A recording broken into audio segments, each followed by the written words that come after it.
So time tag is 455.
You're tuning into another live show from our Mumu Singapore office.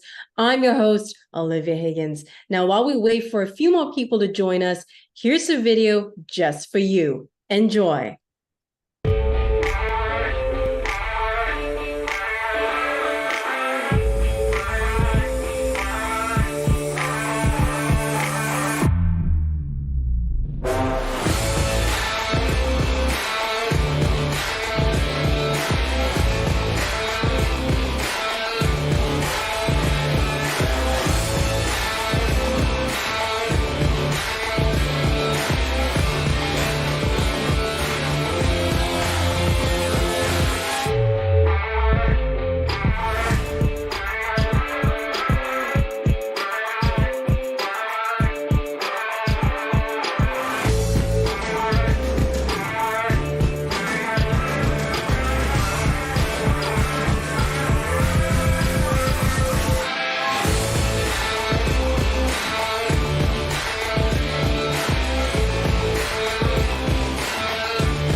Now, since today is all about Forex 101, here's a short introduction video crafted and curated just for you.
Welcome back, everyone. Good afternoon. You're back on another live from our Mumu Singapore office. Once again, you're with me, Olivia Higgins.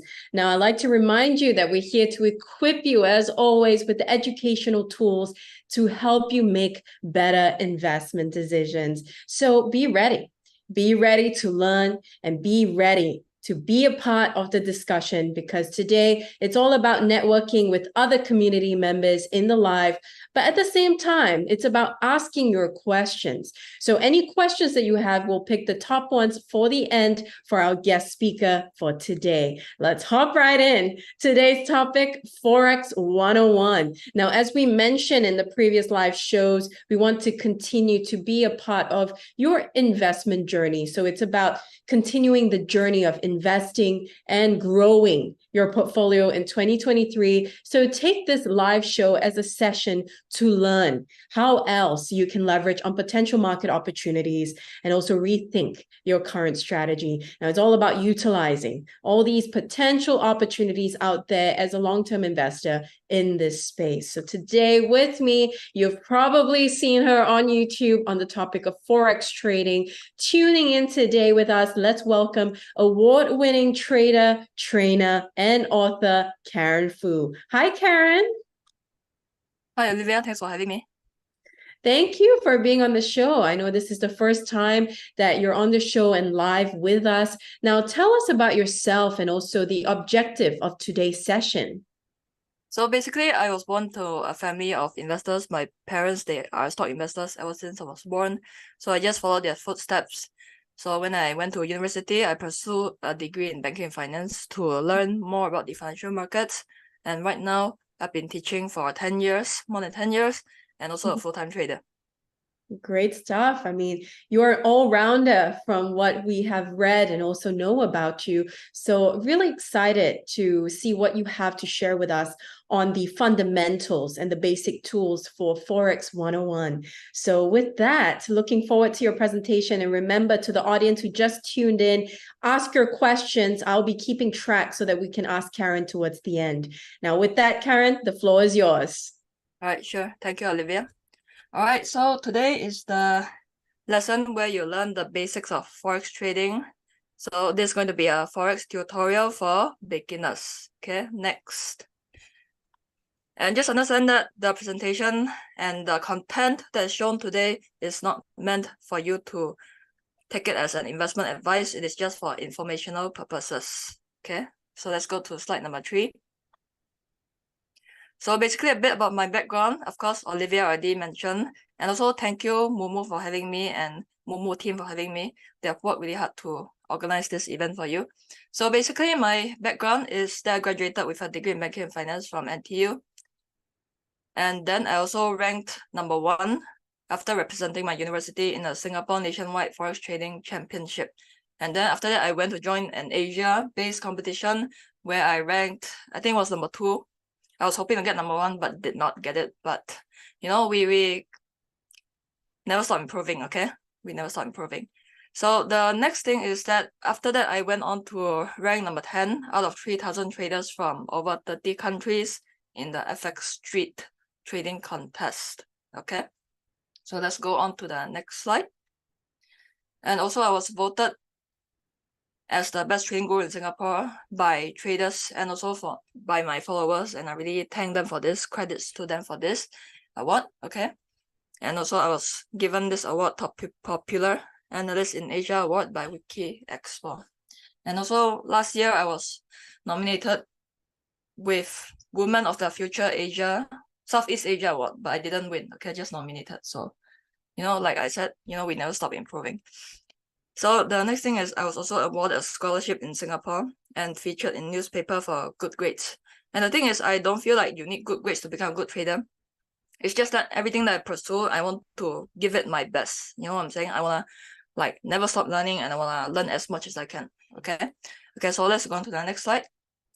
So my background when it comes to speaking, I've spoke in various Singapore events, mainly in Singapore, where I speak at. And let's go on to the next slide. And this is where you see the talks which I've conducted in Thailand, Vietnam, and also Malaysia. And actually every time when I go overseas to give a talk, I don't upsell anything. I also don't get paid for it. I just do it out of my goodwill, okay? Because I know that a lot of people cannot afford courses, especially in certain countries. So I just want to give back to them. So I'll prepare for 2 weeks for talk and then just give it for free. You know what I'm saying? So it's important to give back. And the next slide. I was also featured in documentaries, TV, magazine, radio, and newspaper for my stories, Channel News Asia. So next slide. And I was featured in this magazine called FX Trader magazine. And you can read this online, it's free. There's a 5-page feature. And then you can take your time to read it, okay? Okay, so let's go on to the next slide.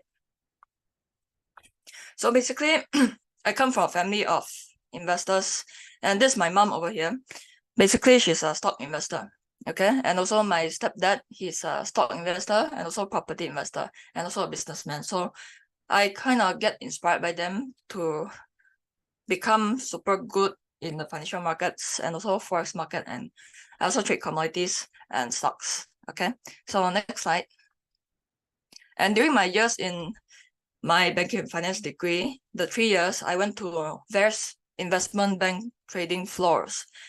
And then I realized there's such a big difference between retail traders and professional traders, institutional traders.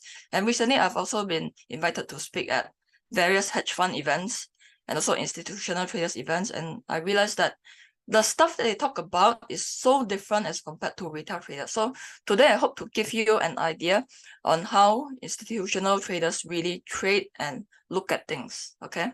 So back then, I was invited to Goldman Sachs as well. Okay, so next slide. And right now I'm a full-time trader and investor. So this is my trading desk.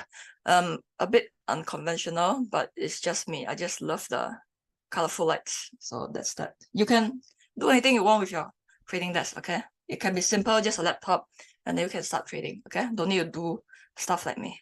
Okay, so next slide. So the agenda that I'll be covering today is intro to Forex. Like I said, this is a beginner tutorial. Okay, and I'm going to teach you the basics on how to read Forex charts and candlesticks. And then I'm going to go into the basics of Forex fundamental analysis and then currency correlations. This is super important. Psychology of top traders. Okay, next slide. So let's get into the introduction to Forex. Okay, next slide. So basically, what is Forex? Basically, it is known as the FX market, currency exchange market. It's a 24-hour market and there's less risk of price gaps. So if you trade the stock market, okay, and then the market closes, the price can close over here, but then it can open the next day right up there, or it can open way below. And then if your stop loss is below, your stop loss wouldn't be triggered. So the good thing about the forex market is that there will be less gapping. Unless there's a major event over the weekends, then it will produce some gaps, but most of the time it wouldn't produce too much of a gap. Okay, so that's a good thing. And also you are speculating the price of a currency against another currency. And there's no central marketplace OTC, and the price is set by the interbank market. And the product is quoted by banks, but not all are the same price. So if you trade with different brokers, you realize that different brokers will quote you different prices. Okay. And when you make a buy, your broker will sell to you. Okay, so next slide. So basically, who trades the forex market? Commercial banks, which provides the trading volume, which leads to increase in liquidity. Government central banks would participate not for speculative purposes, but to manage the amount of money in the economy. So central banks, they don't really trade the forex market. They don't speculate in the forex market. What they do is that they just use it to control the money supply in the economy. Okay. And companies, in particularly MNCs, will use Forex as a hedging instrument. So basically, when a company has multiple branches overseas, and they need to repatriate their profits from overseas back to the HQ, then they will need to hedge against any currency movements by using futures. Okay, so they don't speculate, they just use it to hedge by using futures. And we retail traders comprise of a small percentage as compared to banks, hedge funds, and companies. But then retail traders can still profit if they develop a proven system that has an edge and trade it with discipline and prudent risk management. So it doesn't mean that, oh, if you're a forex trader, retail trader, then you cannot profit from the market because all the big boys will earn all the money. No, because there are certain retail traders, they are actually more profitable than certain hedge funds if you use the right strategy. Okay. Even though 90% of traders lose money, retail traders lose money, you can become part of the 10% if you learn how to trade like the institutional traders. Okay. Next slide. What moves the forex market? Economic data, commodity prices, changes in interest rates from central banks, political, societal, and ad hoc events, traders and investors' sentiment. So all this comes down to traders and investors' sentiment. All these events that you see on the top, it affects how traders perceive these events, okay? And hence, this results to the change in sentiment. By the way, sentiment analysis, make sure you learn it because this is what a lot of hedge fund traders look at, okay? Sentiment analysis. I have a free course on my YouTube. It's completely free. You can watch it if you want to, okay? Next slide. Okay, so right now, I'm going to share with you how to read the Forex charts. Okay, next slide.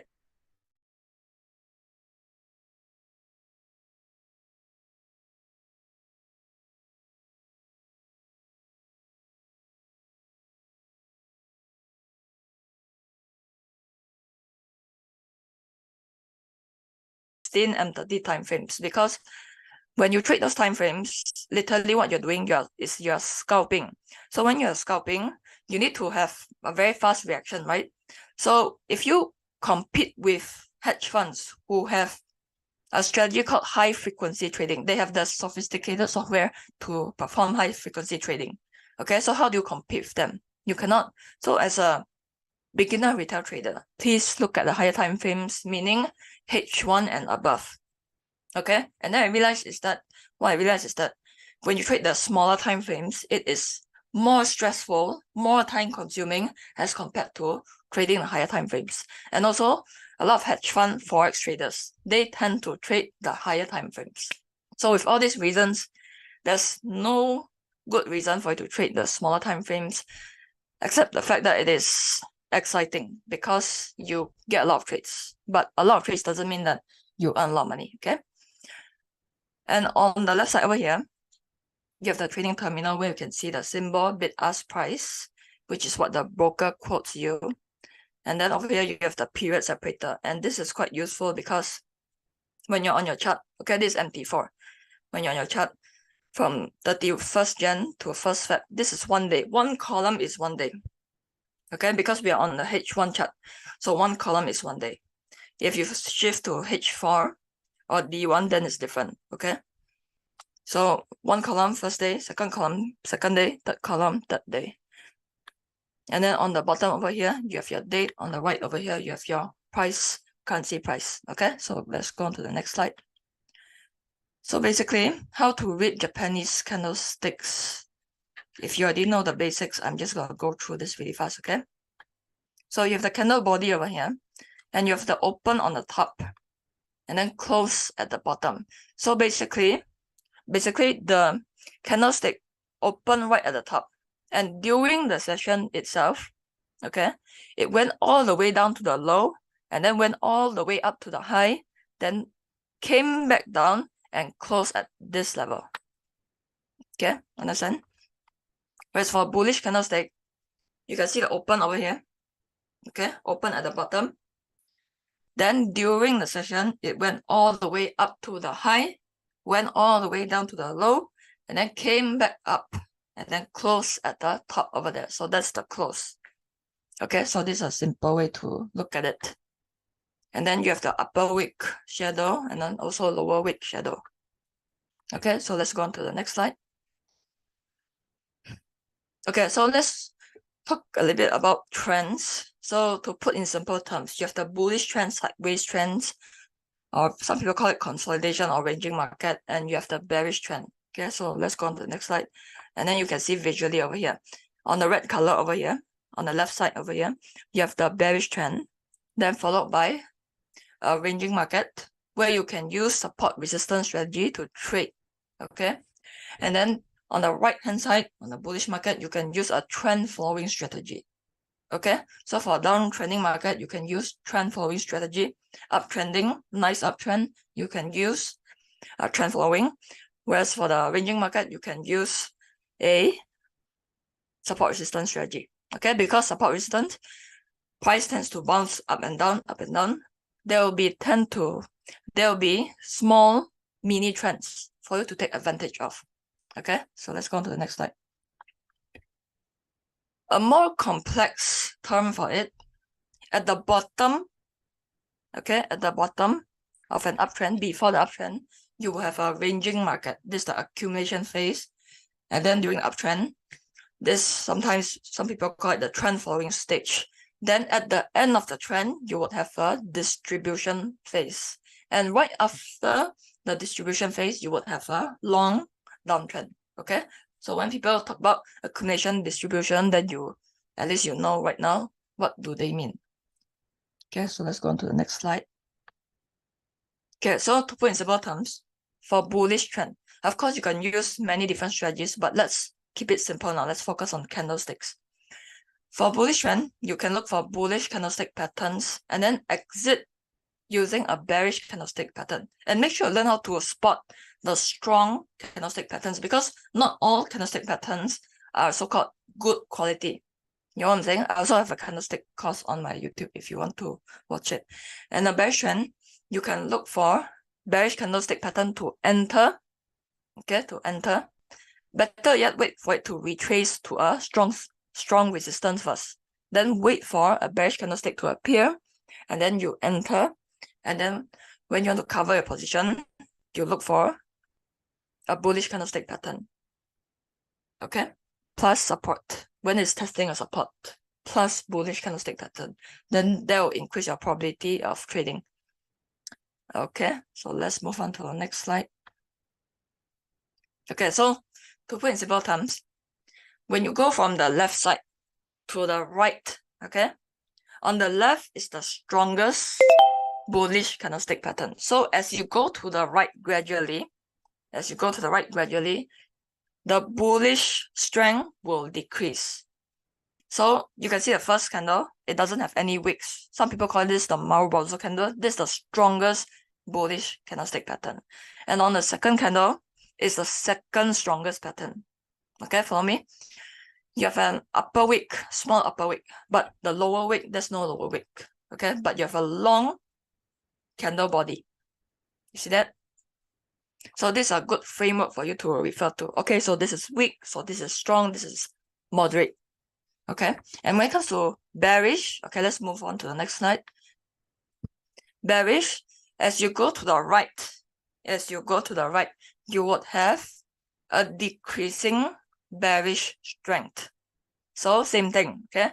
Way to the left, you have the strongest bearish candlestick pattern.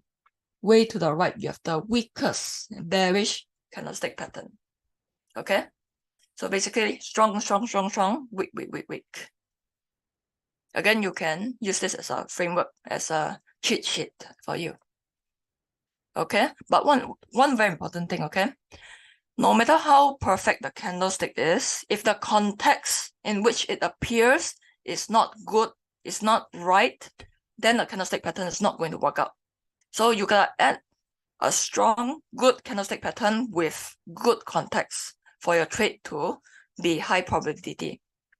Okay, let's move on to the next slide. So let's talk about the basics of Forex fundamental analysis. Okay, next slide. 2 common ways to analyze markets. First thing, you have fundamental analysis, and then second, you have technical analysis. Most retail traders, they tend to focus entirely on technical analysis. But ironically, hedge fund forex traders, every time I go to those institutional traders event, get to speak and also to talk to people, all the bank traders, hedge fund traders, the whole day they're talking about fundamental analysis. Central banks' interest rates, GDP, CPI data, economic indicators. So I'm not saying that you should completely ignore technical analysis, because hedge fund traders still use technical analysis to enter. But what I'm saying is that you cannot completely ignore fundamental analysis. Okay? The best traders that I know, combine both together. Use both. Okay, so let's move on to the next slide. Basically, what is fundamental analysis? You're using macroeconomic events and looking at the big picture to make trading and investing decisions. And it's used by hedge funds, like I said just now, and it's used by professional retail traders. Not a lot of retail traders I know use FA, but if you want to trade like the hedge funds and become the top 5%, learn fundamentals, sentiment, intermarket analysis. It's going to make your trading journey, I wouldn't say easier, but it will make your trading journey more smooth sailing. Your trades will be higher probability. Okay, so one of the popular hedge fund strategies is global macro trading. And I personally use this strategy for my daily trades. Okay, and fundamental data are often priced in gradually, and hence is used for medium to long-term trading and investing. So hedge fund traders, they tend to be positional traders most of the time. Okay, so that's why they trade the higher time frames and they use fundamentals a lot. And the thing is, when you go to finance school and you study a textbook, you'll come across this term called market efficiency theory, which says that all the events are priced in immediately. But based on my research and a lot of the institutional traders' research, a lot of the information, economic data, some of them actually take years to price in, especially inflation. Okay? Okay, next slide. So how do you determine what to look at? You have macro factors, meaning news that affects everybody globally. So let's say, for example, a pandemic, okay, it affects all the countries in the world. Agree with me? Whereas for domestic economic and political factors, they only affect that country. Okay, domestic factors, they only affect that country. So let's say, for example, GDP in the US increase, okay, then it's going to benefit US. Of course, their trading partner is going to benefit as well, but the main beneficiary from GDP improvement is US. Agree with me? Whereas for macro factors, it affects the whole world. So you can understand this, okay? When there's a major event happening right now, the sentiment is going to shift to that macro factor. And then when everything's settled down, let's say there's no pandemic anymore, then everything will be shifted back to the economic political factors. Meaning, when there's a major event happening, okay, investors, traders, their sentiment is going to be affected by that macro factor. Whereas when there's nothing happening, okay, let's say like right now, there's no major news, then people are just going to focus on, okay, so US CPI, US GDP. People in the US, they are going to focus on that. Okay, so it's going to shift back and forth depending on what's happening right now. Okay, next slide. Examples of major macro events: war, terrorism, disease spread, pandemic, natural disasters, elections, oil price, commodity price surge, financial or debt crisis, public holiday, market sentiment. Okay, next slide. Whereas for domestic factors, we mainly focus on economic indicators. Okay, and also political events, local political events, interest rates, the central banks, market makers, technical levels, societal and ad hoc events, stock market and other markets, central bank speeches and meetings. Okay, next slide. Other domestic factors include credit ratings, currency regimes, carry trading flow, capital and investment flow, company mergers and acquisitions, and national debt. Okay, but mainly you gotta look at the economic indicators. Okay, next slide. Aside from that, you have repatriation of overseas profits, balance of payment, changes in taste and preference of the local community citizens, okay, relative income of locals compared to foreigners, and also supply and demand of the locals. Okay, next slide. Okay, let's talk about currency correlations. Now, this is related to inter-market analysis. Remember what I said just now? To trade, just like the hedge fund traders, Forex hedge fund traders, you gotta look at fundamentals, okay? You gotta look at sentiment, and you gotta learn inter-market analysis, okay? So I'm gonna teach a little bit of that today, right now, since this is a basic course. Okay, so next slide. Basically, what is currency correlation? It's how a pair moves in relation to another particular currency pair. To put in simple terms, what is the relationship between this pair with another pair? Do they move in the same direction, or do they move in the opposite direction most of the time? Okay, two different pairs can move in the same or opposite direction. Movements can also be random. Okay, next slide. So why is this so important? Because first thing first, it magnifies the risk of your portfolio if assets are correlated. Let's say if you open a trade in two currency pairs that are positively correlated with each other, then you're going to double your risk on your portfolio. Okay? And second point, it can be used as a form of hedge negative correlations. So when you open two trades, two currencies that are negatively correlated to each other, meaning they move in the opposite direction, then you are going to so-called hedge your position. Okay? It allows you to determine the portfolio risk exposure and is an essential tool for portfolio diversification, not only for currencies, okay? Certain currencies tend to move in the same direction as the stock market, as the commodities market. And commodities sometimes, and stock market sometimes, it can give you a clue as to where that currency pair is going to go. Okay, so next slide. Okay, so directly correlated pairs, meaning they move in the same direction. Okay, most of the time, we call it positively correlated with each other. Some people call them parallel pairs, different terms for it, okay? Example, euro dollar, pound dollar. They move in the same direction most of the time. Also, partly because dollar is at the counter currency. Do you see that? So it's easy for you to remember. To those who don't know the basics, counter currency meaning the currency that's on the right side. Base currency is the currency on the left side. Okay, so since both of these currencies, the counter currency is dollar, then it makes sense for them to move in the same direction most of the time.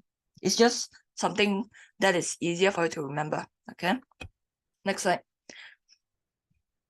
Whereas for inversely correlated pairs, sometimes we call it negatively correlated. Okay, let's say when we say, okay, these two pairs, they're negatively correlated to each other, meaning they move in the opposite direction. For example, euro dollar and dollar yen.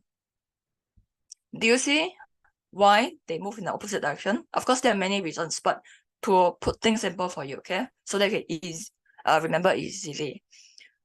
Euro dollar is at the counter currency. Dollar yen, dollar is at the base currency. So it makes sense for them to move in the opposite direction. Agree with me? Okay, next slide. So there are many ways to measure correlation. The first way is to look at it visually just now, okay? Do they both move in the same direction, opposite direction? You can overlay the chart in your platform. Another way to measure it is using currency correlations, okay? And it is measured by the correlation coefficient. Minimum is -1, maximum is 1. So when it is -1, it is perfectly negatively correlated, which is impossible, okay? When it is +1, it is positively correlated, perfectly positively correlated. When it's 0, means it's random, not correlated, okay? So next slide, give you some examples. You can see over here, the orange highlighted number. We can also calculate it in terms of percentage, okay? You just times 100 on the correlation coefficient, then you would have a percentage, okay? It's the same thing. So you can see 88.9%. Okay, it's a positive number, okay? It's a positive number. Canadian yen with Aussie yen. Canadian yen with Aussie yen. 88.9%, meaning what? It moves in the same direction 88.9% of the time. Meaning 11.1%, it will move in a random manner. Okay? How do I get 11.1? 100 minus 88.9. Okay? So is this a strong correlation? Anything more than 80% is a strong correlation. When it comes to negative, same thing. Anything less than -80% is a strong correlation. Okay, the source is over here at the bottom. You can see the website. It's all free. All these are all free. Okay, so next slide. Okay, so if you overlay both charts together, okay, like I said just now, Aussie yen and Canadian yen, you will see that visually you can already see, okay? They move in the same direction most of the time.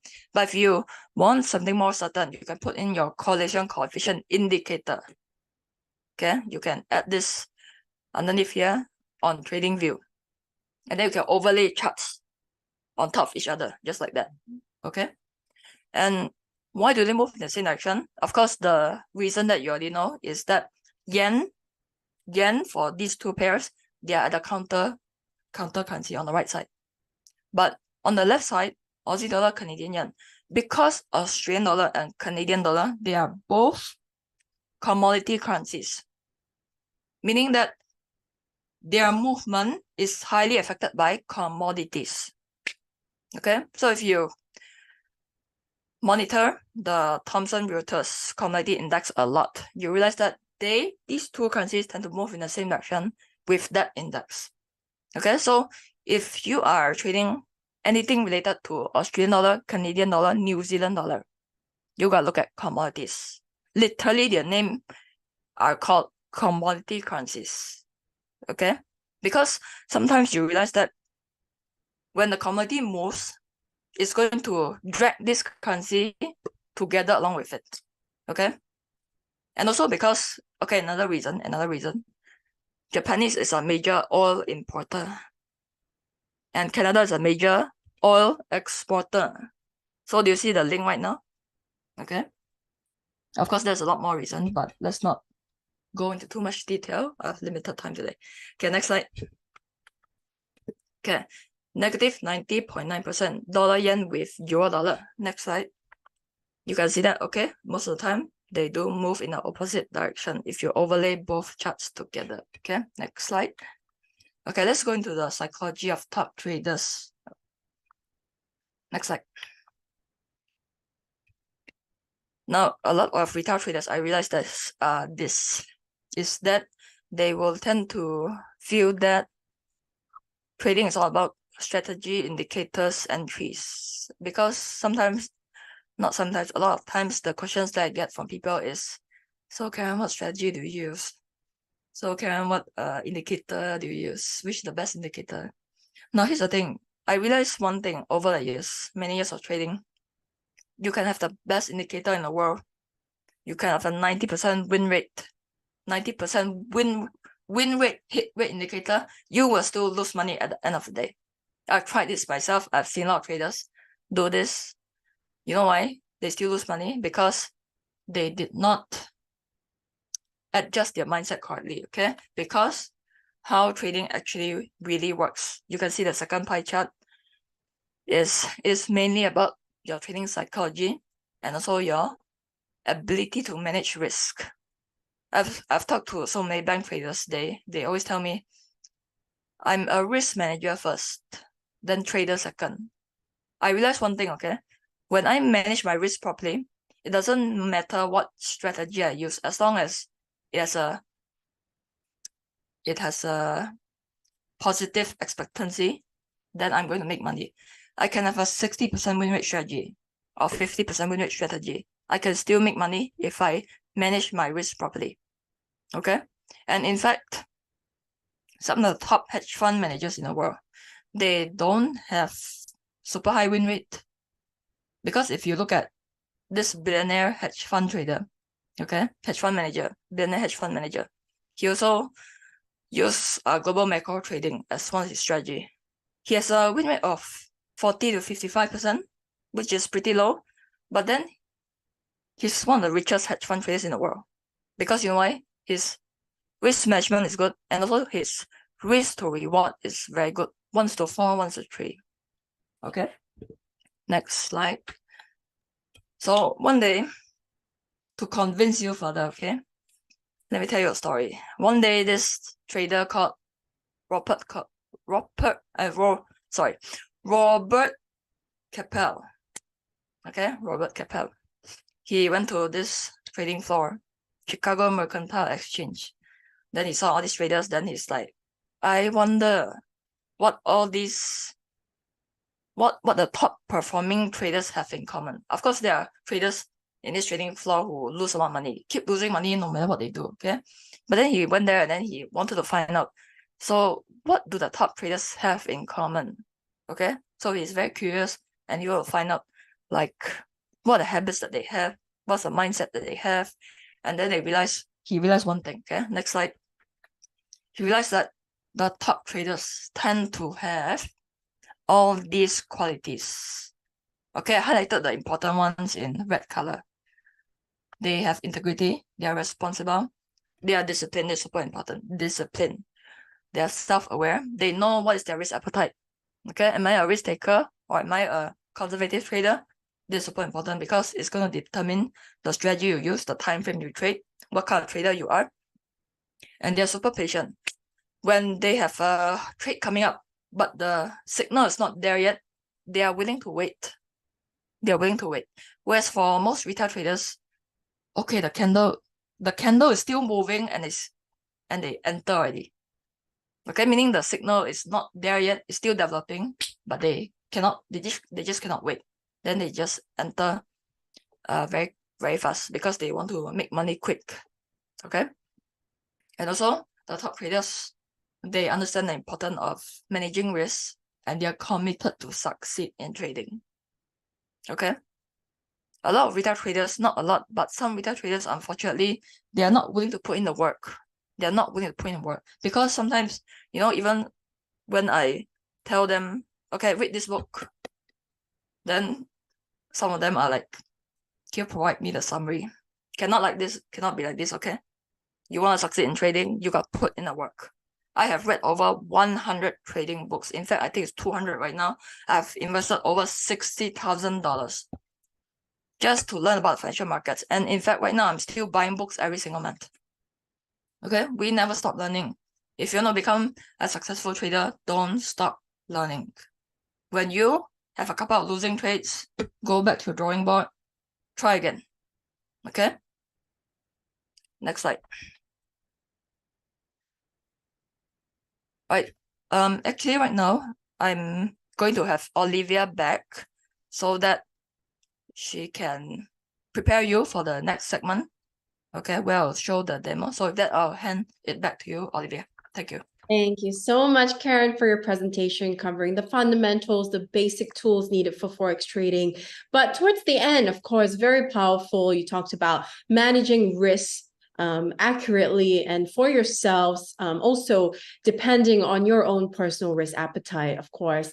And, the final words about putting in the work and reading, really acquiring knowledge on a day-to-day basis.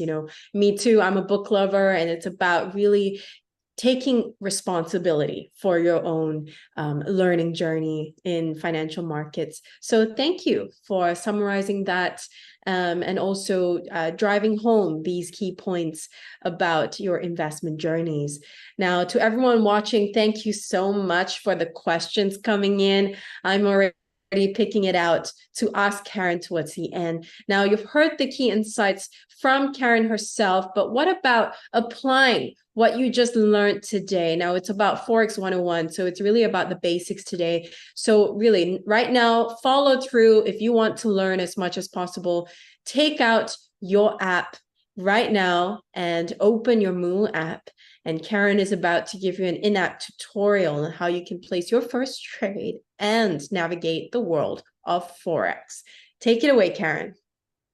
Right, thank you, Olivia. Right, so if you open your Momo app, you'll be able to see this section over here, which is your watch list. And then when you look at the bottom, you can see markets. So tap on that. All right. And then you'll be able to see the tradable section. Okay. So let's say when you click on $CNH, then you can see all the details, the quotes, and all that. And when you want to open a trade, you can click on the open button below. Okay, so when you click on that, of course, I've already activated my account, but when you click on this, you will see activate trading permissions and then leverage Forex. Then you can click on next after that. Then you'll be able to activate your trading permissions. Okay, so once you're done with that, you should be able to see all the details that you need. Okay, and then the quotes, details and all that. And then when it comes to the charts, you can tap on, wait a second. You can tap on this button over here on the top right-hand side of the chart. Okay, top right-hand side of the chart. Then you click on draw. Click on draw. And then your screen will turn to a horizontal interface. All right.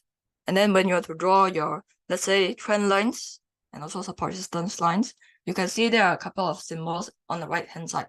Okay. You can click on that. Let's say if I want to draw my trend lines.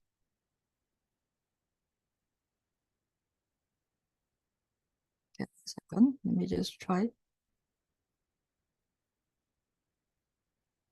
Okay, like that. You tap one time at one point, and then you tap the second point that you want. Just tap, like that. Okay. And then when it comes to opening a trade, you need to press the cross to exit first. Let's exit first. When it comes to opening a trade, you just click on open, like I said just now.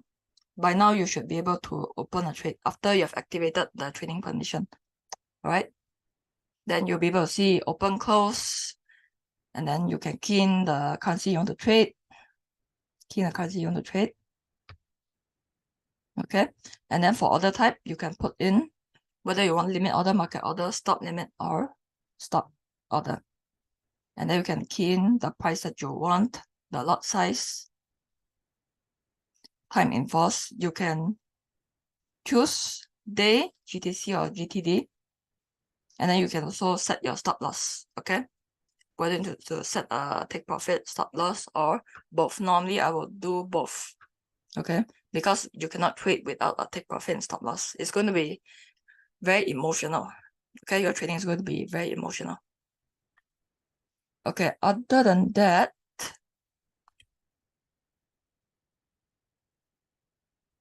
these are the basic things that you need to know.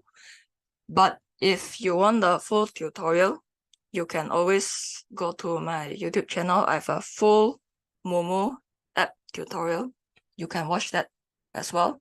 And if you want to sign up for an account, the link is in the video description below that video. Okay. So with that, this is the very basic tutorial for you on the Moomoo app. And I'll hand this back to Olivia. Great sharing, Karen. To the audience, keep those questions coming as we're heading on to the most exciting part of the webinar live show, the Q&A. Now, let's dive straight into the first question for Karen. So someone from YouTube would like to know, hi, Karen, what is your advice and how much capital do you think I need to make or start for a $100 profit daily with a medium moderate risk? If you want to start with $100, it is definitely possible, but you will have very little buffer for losses because your margin can only be that much when you're trading with a $100 account. So I will recommend that bare minimum for a Forex account, $500, so that you have enough margin to sustain all the temporary losses. Even though some brokers, they allow you to open with as little as $1, $10, $20, but you're going to blow your account very fast. So you might as well wait until you accumulate enough capital and then you open a healthy financial account, trading account, and then you start trading from there. Okay, 500 bare minimum. Great. Thank you for that. Next question is, could you just share a little bit on your personal strategy in Forex? I mean, is it price action or 1 minute, 5 minutes? What is the particular take you have in the current market situation? Okay, so during the presentation just now, I shared a bit about global macro trading. So basically, when it comes to global macro trading, the first thing that I look at is the global macro events. Is there any major event that I need to take note of that's going to affect sentiment? Okay. Then I'm going to go down to intermarket analysis. I'm going to look at other markets to see, okay, is there any signs that I need to take note of? So after I'm done with all these fundamental data, I'm going to look at economic indicators to see, are there any changes locally for that country, specific country, that I need to take note of? If there's nothing too significant, then I'll just leave it and then go on to technical analysis. So mainly technical analysis, I try to keep it as simple as possible. Price action, I don't use any indicators. I use it once in a while, but not that often. Mainly I have a clean chart, just candlesticks, one moving average, and then a couple of support resistance line, and also supply and demand zones. And that's all I need.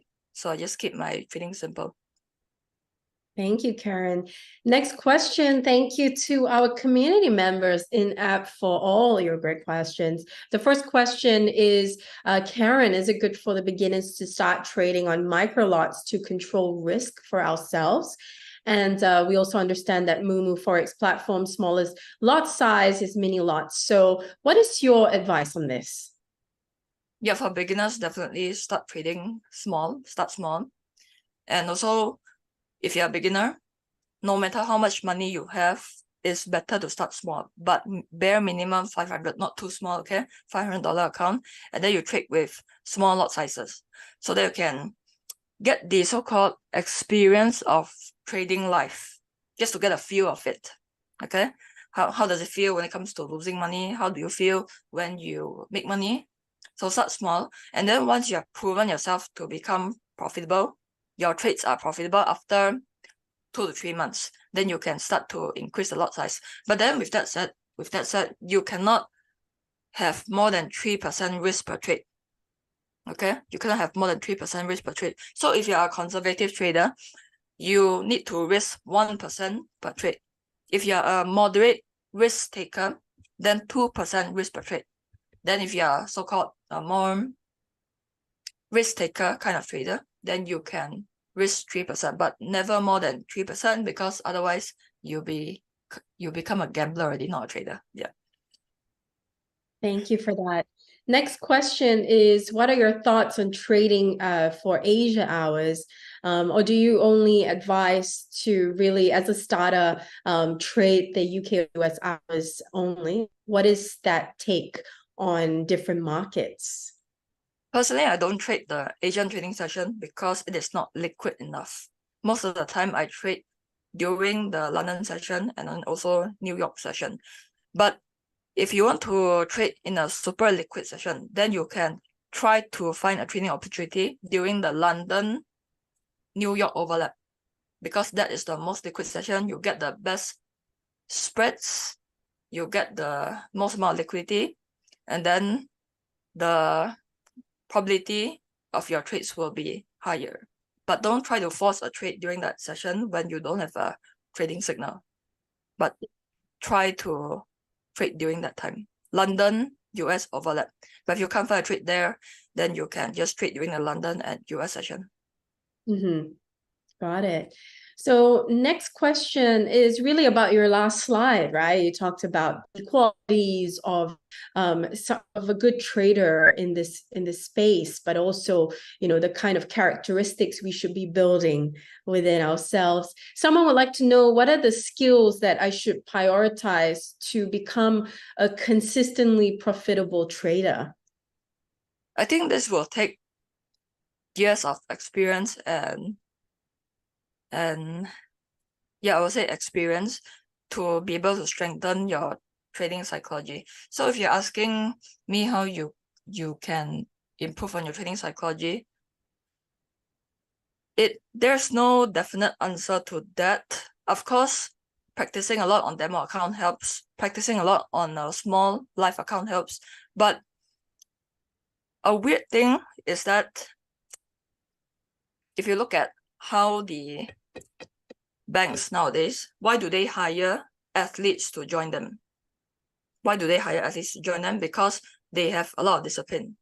Athletes have a lot of discipline and they're committed to their sport. And because athletes, when, you know, let's say if you don't feel like training, but you still need to go and train. So I realized that when I play sports more, because I'm a competitive swimmer now, I realized when I pursue sports and I become disciplined, that it tends to translate into trading. Of course, not everybody is a competitive athlete. So what you can do is that as a, let's say you just exercise one time a week, maybe join a marathon, sign up for a marathon. When your discipline from training for the marathon increases, for some weird reason, it's going to help you in your trading. Probably because can be various factors, can be psychological factors, or maybe your self-esteem improved because you joined a marathon, or maybe because there's a discipline muscle in your brain, and then that improved because you signed up for a marathon. But yeah, I would say sports is an unconventional answer, but sports really help you improve on your trading psychology. Of course, practice on a demo account as well, and also practice on a live account as well. Of course. And with the Moomoo app, of course, there are ways that you can also learn the tools in our Learn segment, and also the tools that we have on our social media channels. I'll share more information later on how you can get access to such educational tools. Next question. Now, what is your advice on trading during major news events or big changes in the markets? Because we can never anticipate that. But if we're talking about, let's say, the interest rates decision and also the revelations within that space, how do you make sure that you're careful when you're trading in Forex? So basically, a lot of traders, they tend to scalp the news, which is a very reactive way of trading. So what we want to do is that we want to be proactive. So in order to trade in this manner, we gotta wait for the news to settle down first, and then we make a trade based on that. Because a lot of bank traders that I talk to, and also personally myself, I use that strategy as well. And a lot of hedge fund traders that I talk to, they tend to trade right after the news, once everything settled down. Because when you trade during the news, what happens is that the first thing, the spread increases, which is not desirable for you. So even if you make good money from it, but then the spread cuts off half of your profit, then it's not worth it. Then the second thing is that during the period where the news is released, you are subjected to slippages, price slippages. So let's say you want to enter at this price, but then the slippage cause you to enter at this price, which is not that desirable anymore. So that's why I don't trade during the news while the news is happening, because of all these factors.